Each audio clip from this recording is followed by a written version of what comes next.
Oke, para sahabat, akhirnya kita tiba di rest spot yang pertama. Itu kita berada di tengah-tengah. Ini lebih tepatnya di depan dari kantor Puspem, Pusat Pemerintahan Daerah. Kita panggil Cak Jo. Johan, gimana untuk riding kita hari ini Satmori bersama TVS? Enak sih, perut saya yang besar kelihatan. Malu betul-betul. Meskipun pagi, tapi cuaca pas untungnya udah cerah ya. Ada sapi. Sapi cuma patung doang gitu. Nah, secara singkat deh, kesan-kesan selama kita riding tadi keliling kota, kemudian kita melibas beberapa aspal yang bergelombang lah, berlubang gitu. Good. Good apanya? Shockbreakernya? Kan Iya, good. Good. Good shockbreakernya atau joknya? Pokoknya good. Good. Katanya singkat. Oke, berarti good quality. Bintang Iya. berapa? Bintang berapa? Nggak usah bintang, skornya berapa? 8 lah. 8, 7,5. 7,5. Oke, dari Johan 7,5, dari H4 dari 2 tak 7,5, dari H4 8. Jadi selama kita melewati jalan perkotaan, kemudian ada beberapa juga jalan yang berlubang kan, aspal yang bergelombang yang biasanya tidak bikin kita nyaman. Itu totalitas belum gas. Itu totalitas kenyamanan itu nomor 1 yang dirasakan. Jadi poin utama yang pertama kali kita rasakan setelah kita mengendarai motor TVS ini adalah kenyamanan adalah dari segi empuknya. Oke, kayak kita mulai riding lagi. Yowes, nanti kita lanjut di spot yang kedua. Oke, yuk.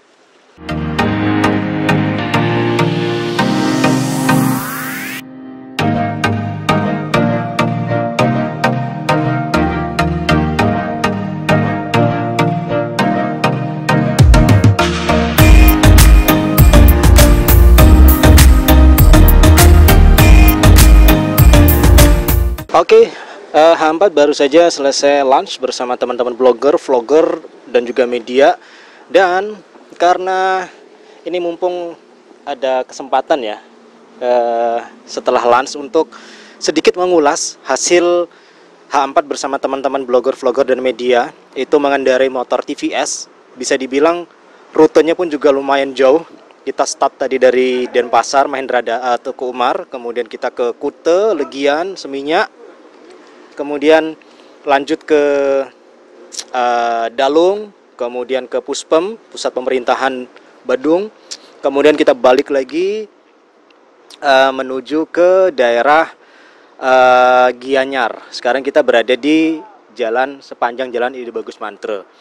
Lebih tepatnya di Kramas Aeropark. Nah, selama kita riding, yang tadi H4 ingin melanjutkan di spot yang pertama yang hanya sempat berapa menit aja H4 menyampaikan ulasan. Itu memang benar sih, kenyamanan itu yang memang benar-benar pertama kali kita rasakan di motor TVS tersebut. Kenyamanan ini benar-benar nggak kita bohongi, nggak kita bikin-bikin gitu loh, tapi benar-benar kita rasakan, baik itu dari kualitas joknya ya. Jadi dari kualitas joknya ini emang empuk banget. Kemudian di bagian boncenger ini ada juga senderan untuk punggung, dan ini juga empuk ya. Jadi di vlog yang pertama itu H4 test ride motor Entorqi 125 cc. Nah, yang saat ini H4 mencoba menaiki motor Kalisto 110 cc. Sama-sama nyaman, sama-sama empuk, joknya empuk, shockbreakernya empuk, kemudian untuk gasnya pun juga nyaman, dia halus dan tidak nyentak seperti itu. Jadi baik itu di keramaian, tadi H4 juga sempat berada di keramaian, itu H4 ketika gas RPM kecil maupun kita coba untuk meningkatkan gas, tarikan, itu sama sekali tidak ada hentakan, enak banget, halus seperti itu. Dan itu lagi-lagi masuk di kategori dari kenyamanan yang kita rasakan dari motor ini. Oke, kemudian poin yang berikutnya adalah dari warna. Saat ini mungkin yang bisa untuk memuaskan kita sebagai konsumen untuk memiliki sebuah motor adalah bukan lagi dari brand. Oke, kalau brand itu sudah banyak men. Karena apa? Kita sudah pernah merasakan berbagai macam brand, itu pun kita juga pernah merasakan kekecewaan. Ya enggak? Kita nggak usah menutup-nutupi deh. Mulai dari kita zaman SD sampai sekarang kuliah, sampai sekarang kita bekerja ya. Bahkan sampai teman-teman pun juga udah pada berkeluarga. Itu kan kita sudah melewati masa-masa beraneka macam produk gitu, berbagai macam produk yang pernah kita miliki, kita beli, kita rasakan, itu pun kita pernah kecewa. Seperti itu. Kalau kita masih fanatik dengan hanya memikirkan sebuah brand, tidak memikirkan dari segi yang lain, misalkan oke, kita tertarik dengan segi dari hal warna yang dimiliki motor, ya. Warna ini kemudian warna-warna yang lainnya yang dimiliki oleh TVS Callisto. Tapi kalau kita hal itu menjadi sebuah brand, menjadi sebuah halangan untuk oke, warnanya bagus memang, tapi sayang brandnya kok ini, sehingga kita tidak berani untuk melangkah. Itu menurut Hampat sih perlu kita kita rubah mindset seperti itu. Karena balik lagi, sebuah pabrikan dia berani melakukan gebrakan baru, ya toh. Meskipun brand mungkin di Indonesia, ya kita balik lagi, mungkin di Indonesia nama brand ini belum begitu populer, sudah populer tapi tidak begitu populer layaknya brand-brand lain. Tapi mungkin di negara lain motor ini populer, men. Nah, balik lagi seperti jadi kita harus meneliti sampai ke situ, sehingga kalau bisa dibilang kita misalkan ada bahasa-bahasa ungkapan, wah ragu. Kenapa harus ragu? Orang kita yang pernah merasakan brand-brand yang sudah besar pun kita sudah merasakan kekecewaan, sampai sekarang masih tetap dibeli gitu loh. Sedangkan kita tidak berani melangkah untuk brand terbaru yang otomatis dia juga memiliki sebuah fitur, ya, dan juga memiliki sebuah kualitas yang tidak kalah jauh dengan brand-brand lainnya seperti itu.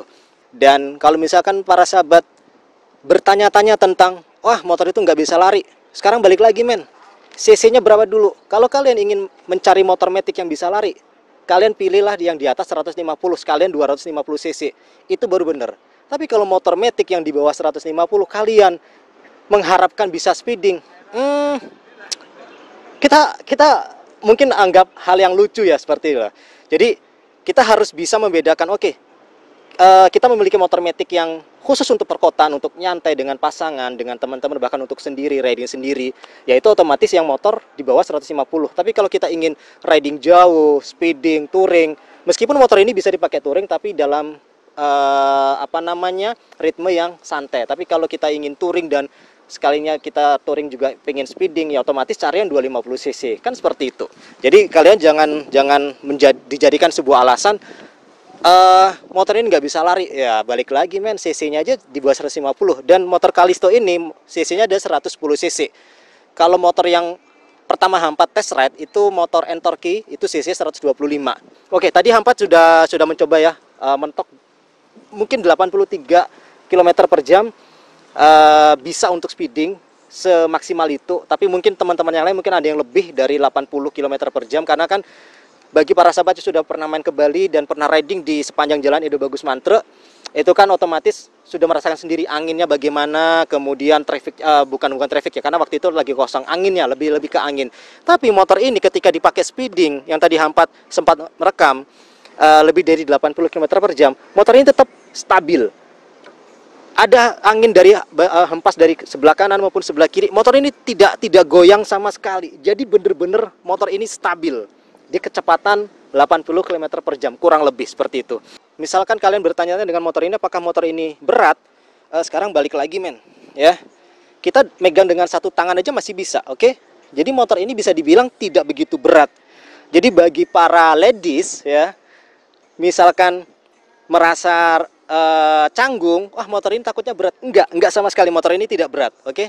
Kalau posisi motor ini masih tegak lurus, stabil dari bobot ini, tidak akan membuat kalian canggung gitu loh. Tapi kalau motor ini berada di posisinya agak miring, otomatis terasa berat karena kan bobotnya kan lebih ke sini. Jadi kalian tidak perlu khawatir motor ini berat atau tidak sama sekali, oke? Oke, kemudian kedua ban depan maupun belakang dari motor ini itu sudah diaplikasikan ban tubeless, menggunakan ban tubeless. Jadi kelebihan juga yang dimiliki dari motor ini. Kemudian ada juga tempat charger, ya. Di sini udah langsung menggunakan USB, jadi tidak perlu lagi pakai tambahan soket seperti itu. Tapi ketika lagi berhenti seperti ini, Hampat amati, ya baru ada kekurangan, dan itu pun kecil banget kekurangannya. Yang pertama, yaitu adalah lampu hazard belum ada, oke? Lampu hazard, kemudian untuk buka tangki bensin kita masih menggunakan anak kunci, ya, yang tadi waktu kita sebelum berangkat, oke? Kemudian untuk buka bagasi kita juga masih menggunakan anak kunci. Nah, seperti itu. Tapi ketika kita membuka bagasi, wah, kalian akan takjub dengan kapasitas dari bagasi ini. Ini kemungkinan sekitar 14 ya, 14 liter, kurang lebih 14 liter seperti itu. Oke. Oke, yang terakhir, kekurangan terakhir adalah belum adanya cut off engine, atau mungkin di brand lain disebut oleh idling stop atau triple S. Yowes, terima kasih sudah menonton, dan yang jelas gebrakan dari TVS ini H4 ancungi jempol, dan H4 kasih skor tetap 8, baik dari segi produknya, kemudian warna, kemudian kualitas dan harga, seperti itu. Oke, sampai jumpa di video vlog selanjutnya.